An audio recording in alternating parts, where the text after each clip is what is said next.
पापा वो आपसे एक बात करनी थी। हाँ बेटा कहो। पापा मैं और अनीता सोच रहे हैं कि हम दिल्ली चले जाते हैं। वहाँ जाकर हम अपना कुछ काम शुरू करेंगे। पर क्यों बेटा? माना कि हमारा शहर छोटा है, पर भगवान का दिया सब कुछ तो है हमारे पास। अच्छी खासी फैक्ट्री है, इतना बड़ा घर है, फिर भी अगर कोई दिक्कत है तो हमें बताओ। पापा जी, इस छोटे से शहर में रहकर हम कभी बड़े नहीं बन पाएंगे। और जिस कारखाने में बस कुल मिलाकर 15 लोग ही काम करते हों। अच्छा समझ गया। तो तुम दोनों मुझसे पूछ नहीं रहे हो, बल्कि अपना फैसला बता रहे हो। इतना कहकर किशन लाल डाइनिंग टेबल से अपने रूम पे चले गए। उनकी पत्नी माला भी उनके पीछे चले गई। दरअसल किशन लाल ने बड़ी मेहनत से अपने गांव में ही एक छोटी सी फैक्ट्री खड़ी करी थी, जहां हाथों से कंबल तैयार करे जाते थे। उनके 2 बेटे थे, बड़ा बेटा सुनील और छोटा बेटा सुशील। सुनील बचपन से ही बड़ा महत्वाकांक्षी था और नीता के रूप में उसे अपनी अर्धांगिनी भी सेम ही मिली थी। जबकि छोटा बेटा सुशील हमेशा से ही माता पिता की सेवा करने वाला था। उसकी पत्नी शालिनी भी उसी के जैसी थी। ठीक 1 हफ्ते बाद ही सुनील और उसकी पत्नी नीता घर छोड़कर चले गए। वह दिल्ली जा रहे थे।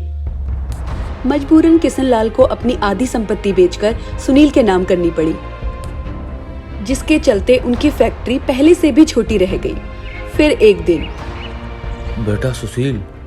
जी पापा जी। बेटा हमें कुछ जल्दी ही सोचना होगा। बेटा हमारे कंबल अब बिक नहीं रहे हैं। दरअसल मशीनों से बने कंबल अच्छे भी दिखते हैं और कम लागत में तैयार हो जाते हैं। ऐसे तो अपनी फैक्ट्री डूब जाएगी बेटा। जी पापा जी, मैं भी इसी बारे में सोच रहा था। दरअसल मैंने और शालिनी ने कुछ सोचा है पापा। हाँ तो बोलो बेटा। अगर हमें फैक्ट्री चलानी है तो हमें मशीन तो लगानी ही पड़ेगी पापा जी। तुमने तो मेरे मन की बात कर दी बेटी। ठीक है, ऐसा ही करते हैं। एक तरफ किशन लाल से मिले पैसे से सुनील और सुनीता ने गद्दे और कंबल की एक बड़ी दुकान खोल ली थी, तो वहीं दूसरी तरफ बची हुई आधी संपत्ति से और कुछ गिरवी रखकर किशन लाल ने कुछ मशीनें खरीद ली थी। लेकिन होनी को तो कुछ और ही मंजूर था।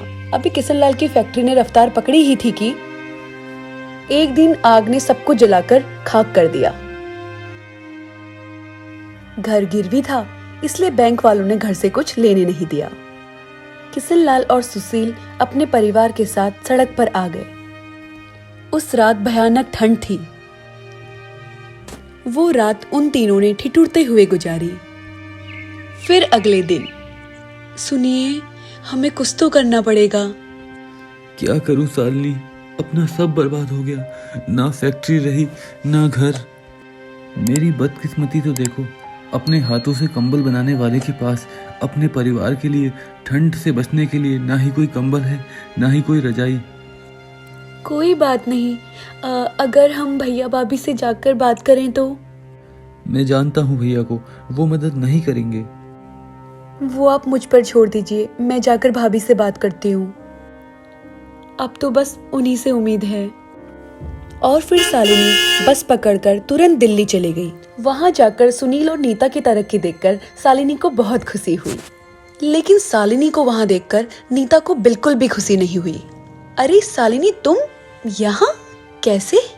भाभी, हम बड़ी मुसीबत में हैं, कुछ नहीं बचा। शालिनी ने एक सांस में रोते हुए नीता को सारी कहानी बता दी। उसकी सारी उम्मीदों को एक पल में तोड़ते हुए नीता ने कहा, देखो शालिनी, पहली बात तो ये, उस छोटे से शहर में रहना ये तुम दोनों की ही चॉइस थी। फिर तुम दोनों ही तो हमेशा से मम्मी पापा के सगे बने फिरते थे, तो फिर अब क्या हो गया? नहीं भाभी, ऐसा कुछ नहीं है, वो तो आप लोग। बस शालिनी, तुम्हारे साथ वक्त बर्बाद करने के लिए समय नहीं है मेरे पास। तुम जाओ यहाँ से। और सुनो, हमारे रास्ते और हमारा नजरिया हमेशा से ही अलग थे, और शायद इसीलिए हमारे हालात भी बहुत अलग हैं आज। और सुनील ने भी शालिनी को एक बार भी नहीं रोका, और शालिनी भी वहां से चली गई। और उसका उतरा हुआ मुंह देखकर सुशील भी सब समझ गया। तभी शालिनी ने देखा कि उसके सास और ससुर बोरी ओढ़कर सो रहे थे। ये देखकर शालिनी ने रोते हुए कहा, सुनिए, हमने सब ठीक करना है और हम ये सब करके रहेंगे। सुशील शालिनी का इशारा समझ गया था।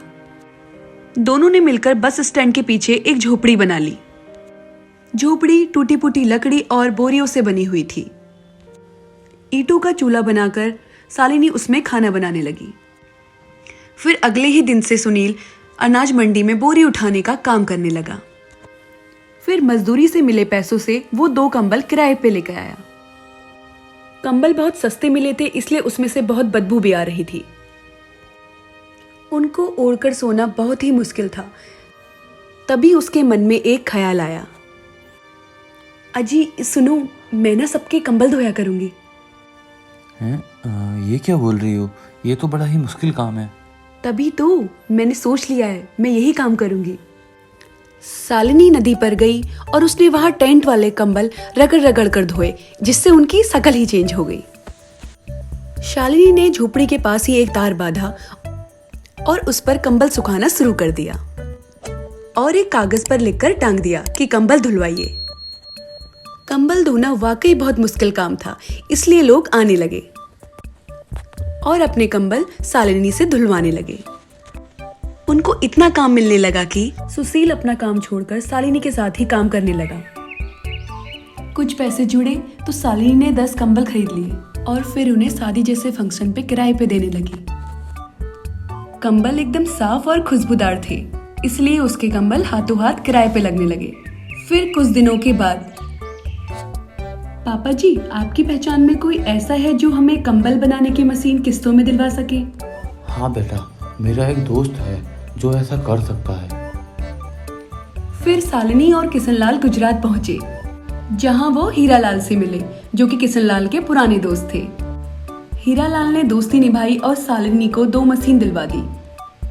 शालिनी ने आधी कीमत तो चुका दी और बाकी की किस्त बनवा ली।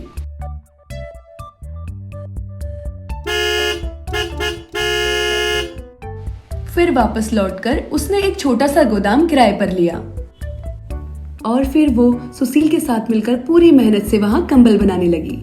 शालिनी ने खुद ही अपने नए कंबलों को डिजाइन किया और खुद ही उन्हें बेचना शुरू कर दिया। और फिर कुछ सालों के बाद, आइए पापा जी, आपको एक सरप्राइज देना है। क्या हुआ बेटी? शालिनी के हाथ में अपने पुराने घर की चाबी थी, जो उसने सारा लोन चुकाकर पा लिया था। देखते ही देखते 2 से 4 और कंबल बनाने की 10 मशीनें वहां पे खड़ी हो गई थी। उनका एक छोटा सा गोदाम अब एक बड़ा कारखाना बन चुका था, जो पूरी रफ्तार से चल रहा था। पूरे 30 लोग वहां कंबल बनाने का काम कर रहे थे। अब सब ठीक था। फिर एक दिन, अरे भैया भाभी, आप दोनों अंदर आइए ना। हम बड़े परेशान हैं शालिनी, पता नहीं मार्केट में एक नया ब्रांड आया है जिसकी डीलरशिप हमें मिल ही नहीं रही है। जब से उस ब्रांड के कंबल आए हैं, हमारे कंबल बिक ही नहीं रहे हैं। घाटे पे घाटा हो रहा है, तो हम सोच रहे थे क्यों ना पुरानी बातों पर मिट्टी डालें और मिलकर काम शुरू करें। नीता की बात सुनकर शालिनी ने मुस्कुराते हुए अपने कारखाने के बोर्ड की तरफ देखा, जिसमें बड़े अक्षरों से लिखा था किशनलाल एंड सुशीला ग्रुप। जिस ब्रांड की बात नीता कर रही थी, दरअसल उसे शालिनी ने ही खड़ा किया था। जैसे ही नीता को इस बात का एहसास हुआ, उसकी तो जैसे आवाज ही चली गई थी और वो उल्टे पांव सुनील के साथ वापस लौट गई।